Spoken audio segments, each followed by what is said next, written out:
Renan, c'est un peu la quintessence de l'orientalisme français. Il se propose de révéler d'une certaine façon au public francophone l'Orient de l'Antiquité, mais en même temps on voit bien qu'est à l'œuvre dans sa démarche toute une série de préjugés.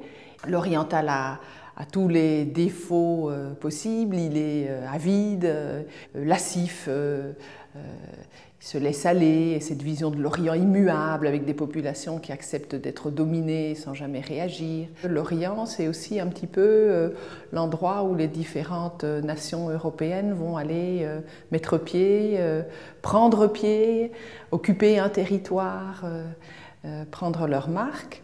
En même temps, à ces populations sémitiques, il attribue un rôle fondamental dans l'histoire de l'humanité puisqu'elles ont apporté ce que lui considère comme un bien majeur, le monothéisme.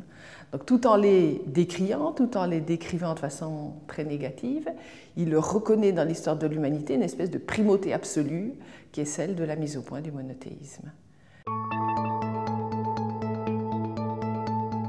Renan, c'est un petit peu quelqu'un qui est à cheval entre deux mondes, parce qu'il hérite une certaine vision idéaliste de l'histoire qui associe chaque peuple à un esprit, c'est ce qui est très développé dans l'historiographie allemande, notamment cette idée du Geist. Chaque peuple a un esprit, et donc les Hébreux ont un esprit, c'est le monothéisme, les Phéniciens ont un esprit, c'est le commerce, et ainsi de suite.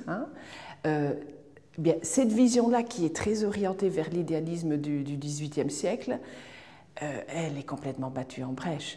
Mais en même temps, Renan, c'est quelqu'un qui annonce les développements de la seconde moitié du XIXe et puis du XXe siècle, où on a une approche de plus en plus scientifique, positiviste et rationaliste de l'histoire.